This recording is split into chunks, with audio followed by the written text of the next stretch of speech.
Hello and welcome to Pendant and Ring. Today we have a different kind of video. In April, we went on a trip in our favorite rocket ship to visit the Denver Mint in Colorado.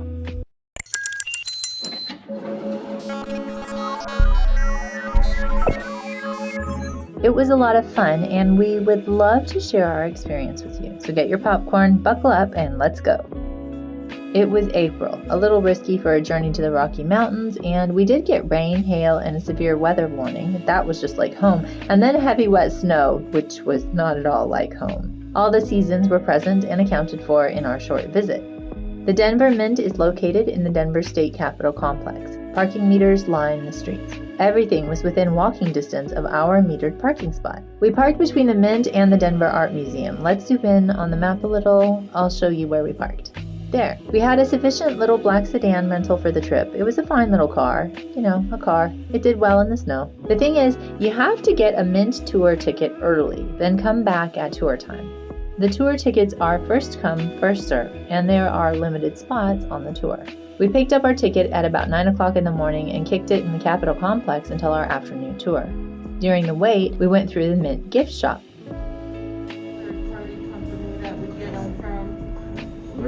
This is good quality merchandise. I've seen 30 or 40 of these over the years. I just could never figure out where they came from. Okay.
Feeling a little thirsty, we went to the museum's Geo Cafe. It's a great brunch spot.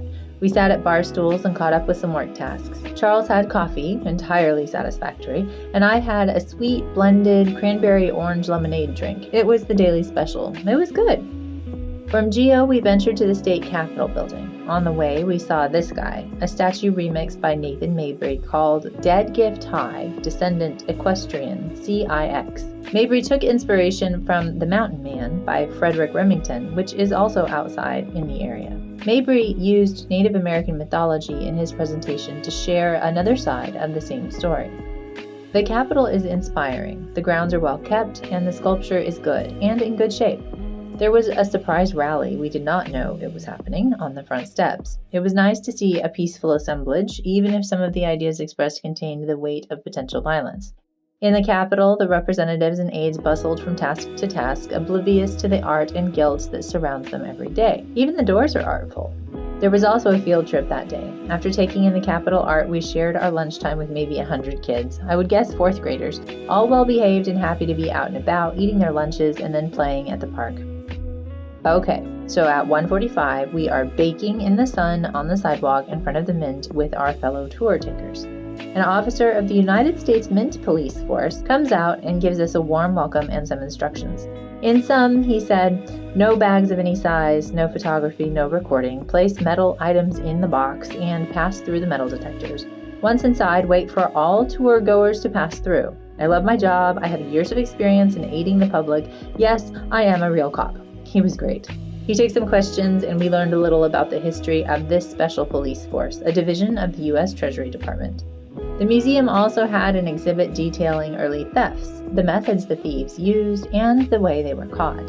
The museum has history exhibits about the Denver Mint, the other U.S. mints, and the history of money. One in particular showcases different forms of money throughout history, including a selection of kissy pennies, which if you read any Pendant Ring articles, you know the history of money is something we can't get enough of. We had great conversations at the Mint, too. The Mint workers, tour guides, and guests were all thoughtful and interesting people who, despite their very political stances, shared a love of history for history's sake. We saw the production floor, where workers control machines that make and bag new U.S. coins. The footage you see now is from the Mint. They have a YouTube channel, too. I'll link it in the upper right corner of the screen. The Mint provides each tour taker with a gift, which is awesome. They sit proudly in our personal collections, but I'm not going to tell you what they are. You can have that surprise when you visit. The tour took just over an hour. It starts with a flight of stairs and has a good mix of standing and walking with ample places for those who needed to take a seat.